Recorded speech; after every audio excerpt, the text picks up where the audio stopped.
दोस्तों, हाल ही में चीन की एक मशहूर ऐप डीप सीक पर एक साइबर हमला हुआ।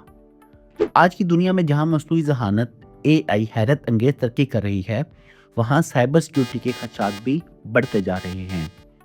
हाल ही में चीन की मशहूर एआई ऐप डीप सीक पर एक बड़े पैमाने पर साइबर हमला हुआ, जिसने दुनिया भर के टेक्नोलॉजी को हैरान कर दिया। डीप सीक, जो अपनी जदीद एआई टेक्नोलॉजी की वजह से आलमी तौर पर मकबूल हो चुकी थी, इस हमले के बाद कुछ देर के लिए मुतासिर हुई और कंपनी को मजबूरन बैनुल अक़वामी सतह पर नई रजिस्ट्रेशन आर्जी तौर पर बंद करनी पड़ी।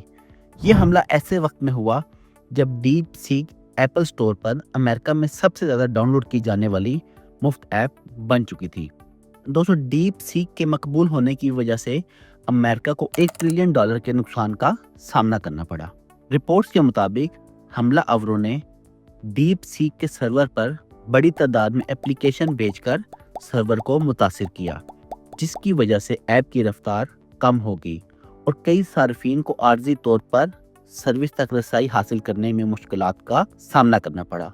डीप सीक की इंतजामिया ने फौरी तौर पर बयान जारी करते हुए कहा, बड़े पैमाने पर बदनीति पर मबनी हमले की वजह से हमने आर्जी तौर पर नए रजिस्ट्रेशन को महदूद कर दिया है ताकि मौजूदा सार्फिन को बेहतर सर्विस फराहम कर सकें। दोस्तों, कंपनी ने यह भी यकीन दिलाया कि सार्फिन का डाटा महफूज है और सर्विस को जल्द ही मुकम्मल तौर पर बहाल कर दिया जाएगा। ये हमला इस बात को जाहिर करता है कि जैसे जैसे एआई टेक्नोलॉजी तरक्की कर रही है, वैसे ही साइबर सिक्योरिटी के खतरात भी बढ़ रहे हैं। माहिरीन का कहना है एआई प्लेटफॉर्म को न सिर्फ अपनी तकनीकी सलाहियतों पर तवज्जो देनी चाहिए, बल्कि सिक्योरिटी प्रोटोकॉल को भी मजबूत बनाने की जरूरत है। सिक्योरिटी माहिरीन ने सार्फिन को मशवरा दिया है कि वो मजबूत पासवर्ड का इस्तेमाल करें, स्पेशली तौर पर 2 फैक्टर ऑथेंटिकेशन का। दोस्तों, ये हमला महज एक कंपनी पर नहीं बल्कि मजमूई तौर पर एआई इंडस्ट्री के लिए एक वार्निंग है।